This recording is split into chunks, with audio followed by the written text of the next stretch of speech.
Hello people, welcome to miles and smiles. ఈరోజు మనం తుని దగ్గరలో 10 కిలోమీటర్ల దూరంలో ఉన్న సుభద్రయంపేట అనే ఊర్లో ఒలువులమ్మ తల్లి ఉత్సాహం మొదలయ్యింది. ఊరంతా వెలుగులు, శబ్దాలు, భక్తి శ్రద్ధలతో ఉల్లాసంగా మారింది. ఒలువులమ్మ అంటే మన ఊరిని కాపాడే దేవత. ఈ పండుగని తల్లికి ప్రత్యేక పూజలు, హారతులు, గరగలు మరియు గంగిరెద్దులతో ఊరంతా ఉల్లాసంగా జరుపుకుంటుంది. ప్రతి ఇంటి నుంచి అమ్మవారికి సార, ప్రసాదం, మంగళ హారతులు ప్రతి ఒక్కరూ కలిసి జరుపుతారు. గరగలు ఊరంతా తిరిగి అమ్మవారి గుడికి వచ్చిన తర్వాత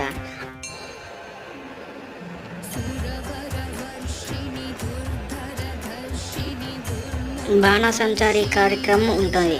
ఆ తర్వాత ఈ ఊర్లో రికార్డింగ్ డ్యాన్స్ అన్నీ జరుపుతారు. Thank you for watching. Like, share and subscribe.